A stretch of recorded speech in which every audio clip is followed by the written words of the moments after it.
for us and giving it to other people is not making it work for us. Exactly. It's working for them. And I'm gonna tell you something too. Well, can I say this? And this it's your show. And this just kind of goes back to what I was just saying. Your show. You try to help our people by saying, okay, guys, this is what's going on. This is what you need to do. It is so incredibly hard that at some point, unless you just sit there and decide to give up on what it is you're trying to do, at some point you just got to say, you know what, I got to let them go because I got to go ahead and do me.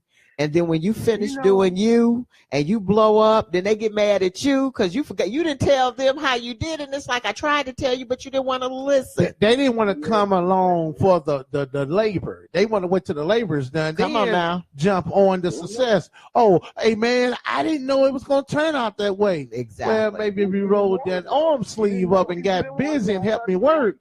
Go ahead, Jump. I was just saying that you're right, Zeta. They don't want to. See, nobody wants to roll their sleeves up anymore and get dirty and do it. Right. Work. Everybody wants to reap the rewards, but nobody wants to. They don't want to do the heavy lifting. That's right. That's right. You notice in this society, the longer we live, the more you realize just how much we lose. Because I look at movies and stuff, listen to music. The music is not what it used to be anymore. Oh, it's horrible. We was talking about that earlier. Right. Baby, you remember when we were talking to Janice Marie Johnson with Taste of Honey? Yeah. And we were talking about the sampling with the rappers and so forth. So who told us that sampling would kill music? Was it Frankie Cash, Water Parliament, or somebody in there? I think it was Janice. I think Janice said it. You know why? Sampling, I compare sampling music to the gay agenda. And what I mean is the one common factor that they both have in common is nothing is being produced anymore. Nothing is being produced. If the gay agenda goes over, there will be no new life because homosexuals don't make children. Now they can't produce. Sampling, right. No new music is being written, so no new music is being produced. Yeah. You're only refurbishing what's already been created. And same thing with movies and TVs. Yep. Same thing with movies and TVs. It's a looping system. Right. Nothing new is coming, but we're just rehashing. Well, they said stuff that's old should come back. That's all. Even the old TV shows. The old TV show, nostalgia. You know, and we the reason why we're so hooked on the old TV shows is because of what? It reminds us of better days, right? You know, when things weren't as complicated as they are now. Now you need a legal system, a team of experts to show you how to work a cell phone, to show you how to work a computer, to show you how to work your refrigerator, to show you how to work your new smart TV. Well, they keep making smart stuff because the people are getting dumb. See, the cars are smart, so they're parking themselves. Right. The TVs are smart, so they're turning on and off by themselves. And your refrigerator can tell you when it's empty, when it's hungry now. But scary. What's going on with the people? You're using the memory in your cell phone, but you ain't using the memory. The cash register with pictures of the food on. Exactly. Wasn't that Sinbad? Sinbad said I went into McDonald's and they don't even have to. They just got pictures. Smart stuff, your refrigerator and all this stuff. I'm gonna tell you, they're watching you. Yes, they are, because they say they got cameras and all this stuff. That's why they call it smart stuff, because they're smart. Maybe think of that song by Rockwell. Yes, Big Brother is watching you. They ain't got those satellites up in space for no reason. Hey, just up there looking at space and watching us. You know, so, hey, like I said, people better wake up. All this technology is not for the best for the most part. It makes life simpler in some ways, but it makes it so much more complicated in others.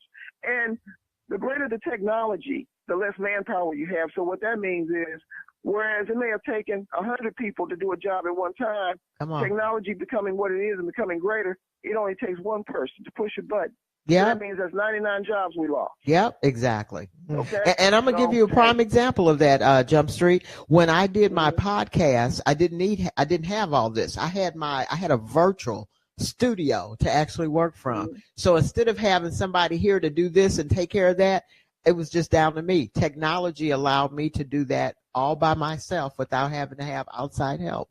Oh my God, that wouldn't be needed if you had that gizmo. You know what I'm saying? I'll be out of a job. I know, exactly. That's exactly what he's saying.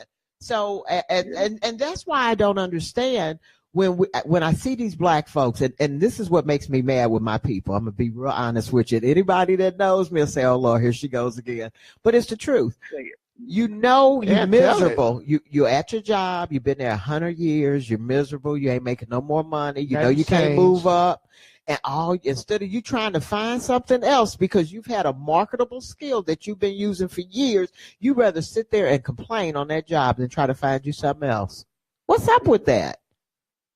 Do you know people like that? What they call that? Suffering peacefully. Thank you. Damn. Isn't that crazy though? You see, one thing we're not comfortable with, and that's new things. And the new things could be for your benefit. But people get into a cycle of misery. It could be misery, but you're comfortable in your misery because this is something you know. I know how to do this, and I don't want to try to break out of it because that's new. I don't want to learn that. Right. I don't want to have to learn anything. The older we get, the less desire we have to learn. You notice that? Yep, you're so right. The younger you are, the greater your desire is to learn until somebody puts that fire out. Yeah. Bob Law did a show some years ago.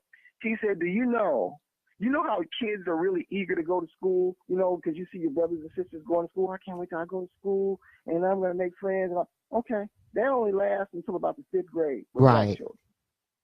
Now, that's not very long, right? Exactly. So what happens is, he said, they put that fire out. They put that gleam in your eye out because you go to school and you learn that your people were slaves. Yeah.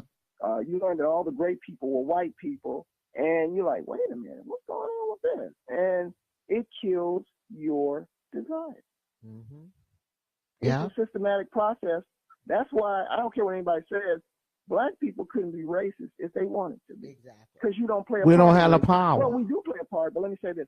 We don't play a part on the beneficial side of racism because the money making and all that goes to the oppressor. Okay? The mind control that goes to the oppressor. We play a part in it because we go along with it, because we fund their racism economically because we give them all of our money. Yep. We hate each other, so that plays a part in it because that keeps up the mindset that, black people hate each other. We're self-hating. So that allows them to further exploit us.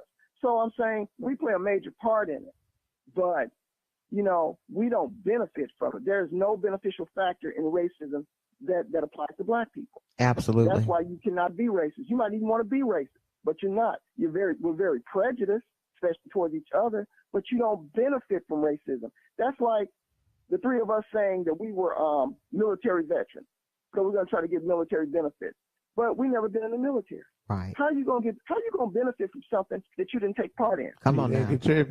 Absolutely. That's why I say black people cannot be racist. Now, we're so racist. The oppressor wants you to believe you're just as racist as I. No, we're not. No, worlds apart. We're very prejudiced. But if we're just as racist as you are, why is it that we can't take a pen and wipe out your history? Come on now. Why is it that we can't take land and everything? How come we don't have something called eminent domain? Enforce our will with an ink pen and some power. How come we can't, our word alone can't destroy your lives the way yours can ours? But we're just as racist as you are. Right. No, we're not.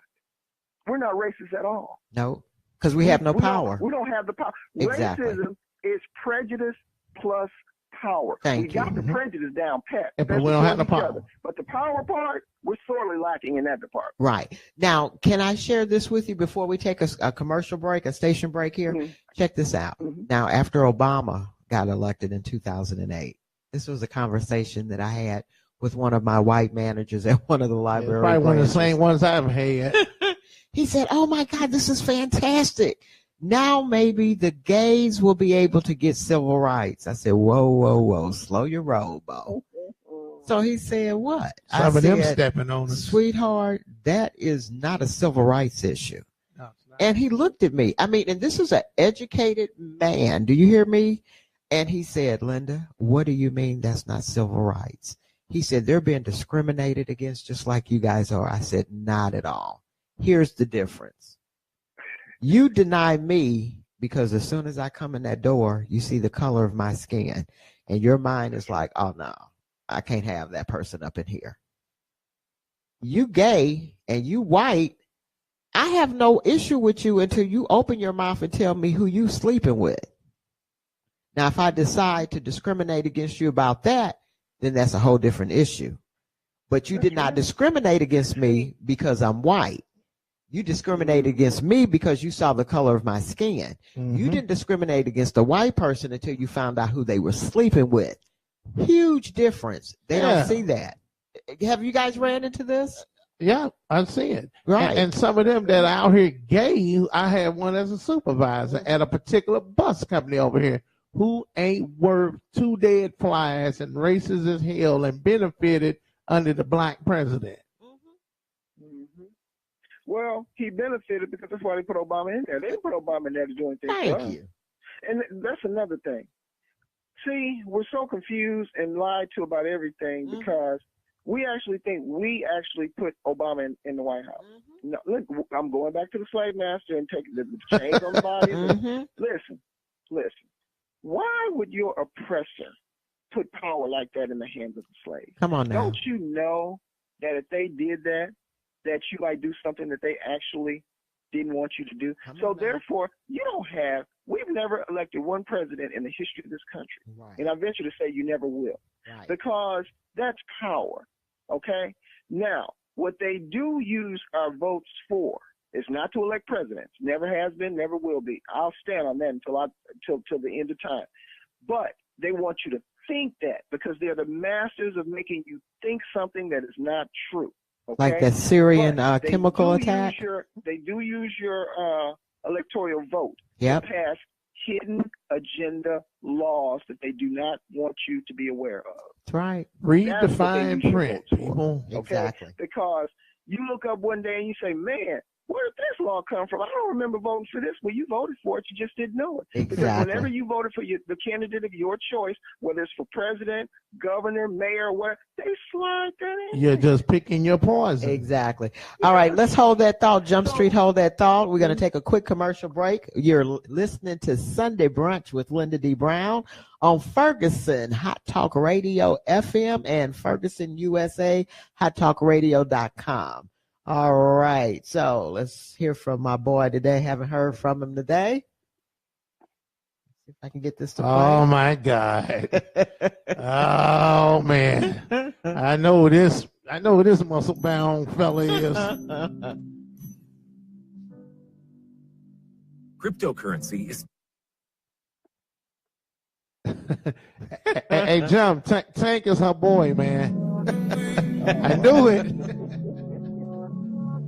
All of us women over 50, we love Tank. Yeah. So I did actually find the clean version. So again, this is Tank When We. You're listening to Sunday Brunch here, Lynda D Brown on Ferguson USA. We're going to get ready for a relationship talk next. I like it when you go there.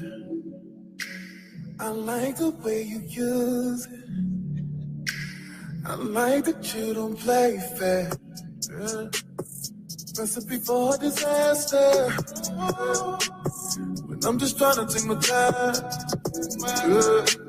Stroke is getting deep and faster. Screaming like I'm out of line. Who came to make sweet love? Not me. Who came to kiss and love? Not me. Who came to beat it up? Rocky. And don't use those hands to put up that gate and stop me. When we judge, when we judge, when we judge, when we judge, I could be aggressive, I can be a savage. I just need your blessing. Say that I can never. Yeah. When we when we you love it when I lose it. You love it when I go there. You love the way I use it. You love that I don't play fair. You end up calling me master. Say this universe is mine. Yeah. When we're done, it's a disaster. Yeah, end up like the second time. Who came to make sweet love? Not me.